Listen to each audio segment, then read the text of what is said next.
Hello everybody. आज हम लोग डिस्कस करेंगे माइक्रो टीचिंग, सूक्ष्म शिक्षण। ये सूक्ष्म शिक्षण से क्या मतलब होता है? जैसा नाम से ही लग रहा है, सूक्ष्म यानी कि छोटा, बहुत ही क्या है, माइनर पार्ट। किसके संदर्भ में? माइक्रो टीचिंग यानी कि सूक्ष्म शिक्षण। अब सूक्ष्म शिक्षण क्यों जरूरी होता है, क्या इसकी आवश्यकता है, क्यों ये बीएड के कोर्स में टीचिंग वाले पेपर में जो है, पेडागोलॉजी वाले पेपर में रखा गया है, ये चीज़ जानना जरूरी है। देखो, ये जो रखा गया है माइक्रो टीचिंग, ये बीएड की, बीटीसी, बीएलएड, डीएलएड जो भी ट्रेनिंग कोर्सेज होते हैं, वहाँ बच्चों को क्या है, सूक्ष्म शिक्षण जो है, अध्ययन इसका करवाया जाता है, उसके बारे में बताया जाता है। और इसके द्वारा, माइक्रो टीचिंग के द्वारा जो टीचर हैं, उनमें जो टीचिंग स्किल हैं, उनको विकसित किया जाता है। अब जब हमने किसी को प्रशिक्षण देना हो, ट्रेनिंग देनी हो, तो वो ट्रेनिंग क्या है, स्टेप बाय स्टेप दी जाती है। हम एकदम से पूरी ट्रेनिंग क्या है, एक साथ नहीं दे सकते। कोई भी कार्य अगर हम घर में भी करते हैं, तो घर में भी क्या है, कोई भी चीज़ अगर किसी बच्चे को सिखानी है तो उसको टुकड़ों में सिखाएंगे। जैसे हम छोटे बच्चे को ABCD सिखाते हैं, पहले उसको क्या है, अक्षर ज्ञान सिखाते हैं, फिर शब्द ज्ञान सिखाते हैं, फिर इसके बाद जो है वाक्य ज्ञान सिखाते हैं, स्टेप बाय स्टेप चलते हैं। इसी तरह से जब टीचर को क्या है, ट्रेंड किया जाता है, जैसे बीएड स्टूडेंट्स को जब ट्रेंड किया जाता है, तो उनको भी क्या है, मतलब उनमें टीचिंग स्किल विकसित करने के लिए कि जिससे वो बेहतर तरीके से पढ़ा सकें, तो उसके छोटे छोटे अंश लेकर बच्चों की स्किल को, स्टूडेंट टीचर की स्किल को क्या है, विकसित किया जाता है। अब यहाँ क्या है, सूक्ष्म शिक्षण यानी कि कंटेंट भी क्या होगा, सूक्ष्म होगा, जो पीरियड है वो भी पढ़ाने का क्या होगा, सूक्ष्म होगा, और जो क्लास में जो बच्चे होंगे, जो स्टूडेंट्स होंगे, वो भी क्या होंगे, कम होंगे, नंबर ऑफ स्टूडेंट्स भी कम होंगे।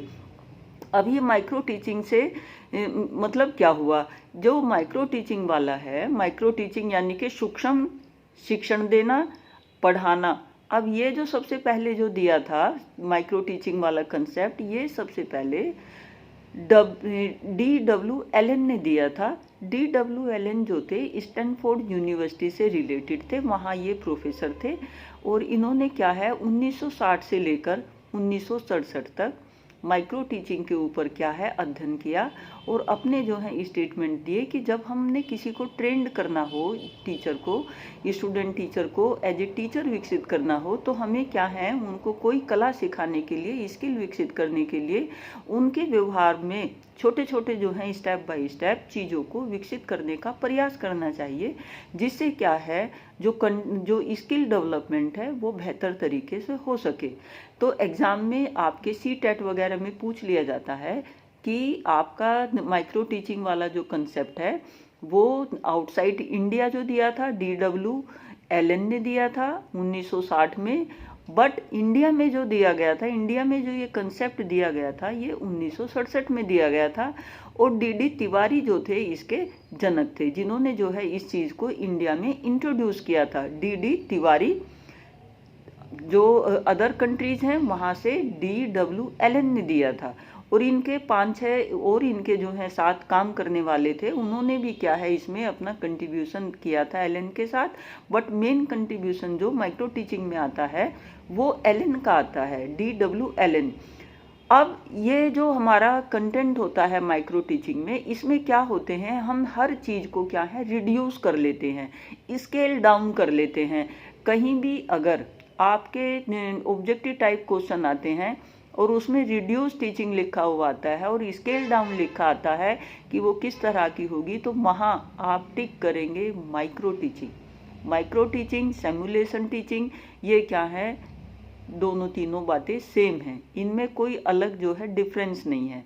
नॉर्मल जो हमारा पीरियड होता है वो 40 मिनट का, 45 मिनट का होता है, लेकिन जब ये स्केल डाउन हम टीचिंग करते हैं, जब माइक्रो टीचिंग करते हैं, जो एलन थे उन्होंने इसको स्केल डाउन भी टीचिंग कहा, उन्होंने इसको क्या है, रिड्यूसिंग टीचिंग भी कहा। अब रिड्यूसिंग में क्या होता है, क्लास साइज भी रिड्यूस हो जाता है, कंटेंट भी रिड्यूस हो जाता है, टीचिंग स्किल भी रिड्यूस हो जाती हैं, ड्यूरेशन ऑफ टीचिंग भी क्या है, कम हो जाता है, और नंबर ऑफ स्टूडेंट्स क्या हैं, वो भी कम हो जाते हैं।